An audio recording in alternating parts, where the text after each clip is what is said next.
Une question pour vous, Émilie. C'est Pauline qui nous dit: je suis dans une carrière stable, mais une petite voix m'a toujours soufflé que je devrais explorer les ressources humaines. Comment pourrais-je tester cette voie et voir si elle correspond à mes valeurs et à mes compétences? Émilie. En allant parler à des personnes qui travaillent en ressources humaines, en allant essayer d'y voir plus que simplement qu'est-ce que c'est qu'un RH. Ne pas se fier à une fiche de poste, aller rencontrer quelqu'un et lui poser plein de questions. Et puis là, on va se rendre compte que les ressources humaines, en fait, ça veut tout dire et rien dire. Et que dans les ressources humaines, il y a énormément de métiers qui n'ont rien à voir les uns des autres.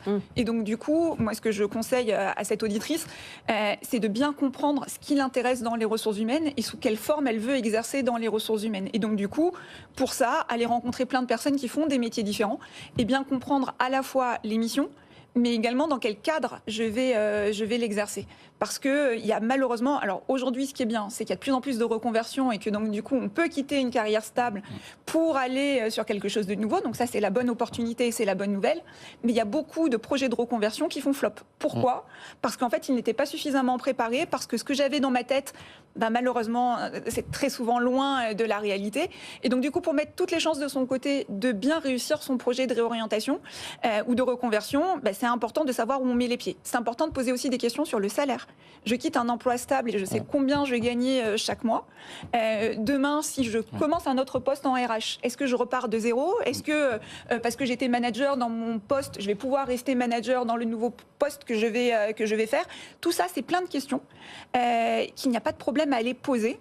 Et j'encourage du coup cette auditrice à oser aller taper sur l'épaule de plusieurs personnes et elle verra qu'elle sera bien reçue, que les personnes prendront plaisir à partager les pour et les plus et les moins de leur métier et plus on va avoir un projet qui est bien défini et sur lequel je sais où je mets les pieds, plus j'ai de chances que ça fonctionne. Et la beauté du geste, c'est qu'en plus avec toutes les personnes que je vais rencontrer, je me crée un réseau et souvent c'est dans le réseau que va venir l'opportunité. Mais ça se prépare, quoi qu'il arrive, pas de coup de tête, on l'a déjà dit hier. Sofiane. Une question reçue par mail avec vous, lbfmbusiness.fr à l'instant. C'est Sylvie qui nous dit: dans le lycée de ma fille en bac pro, on fait peu de choses pour aider les jeunes à commencer sur le marché du travail. Que peut-on faire en tant que parents pour les aider à trouver leur premier emploi ? Émilie. Moi, je vais vous dire, on peut les aider.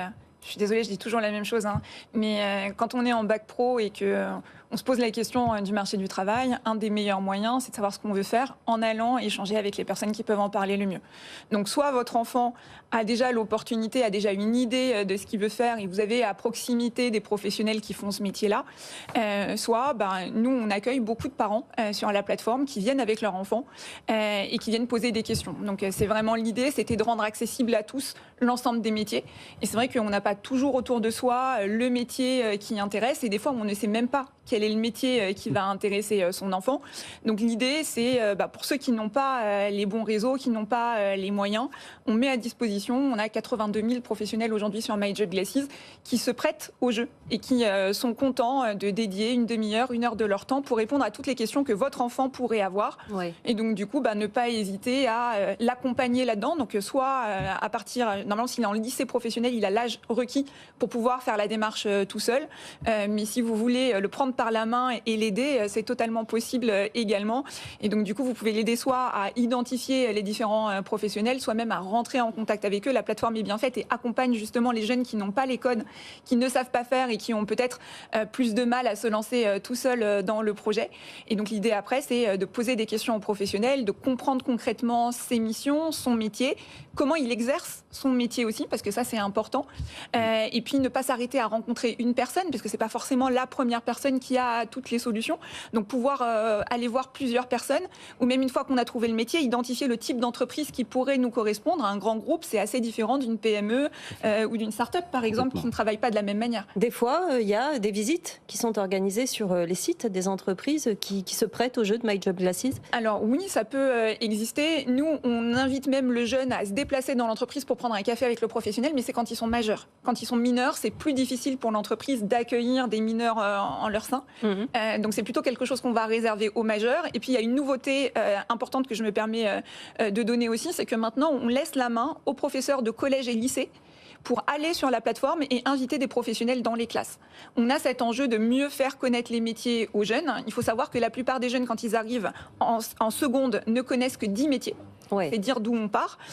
Et notamment au collège maintenant, il y a le parcours à venir et la généralisation d'un module qui s'appelle Découverte des métiers, qui prévoit des heures en 5e, en 4e et en 3e pour faire venir des professionnels en classe. Le problème, c'est comment je le fais sur l'ensemble du territoire et comment, en fonction de qui je connais en tant que professeur, je peux faire venir et montrer une vraie diversité de métiers. Donc c'est là qu'on va venir aider et permettre à tous les professeurs, finalement, de faire venir de très nombreux professionnels, y compris à Paris, où on n'a pas peut-être assez d'agriculteurs, ou dans des zones rurales, où on ne va pas avoir assez de personnes qui font de la cyber, par exemple. Et ça va être intéressant. Mais ce qui est intéressant, parce qu'on a déjà déterminé que les stages de 3e et seconde, c'était déjà presque trop tard pour faire connaître le monde du travail à nos enfants.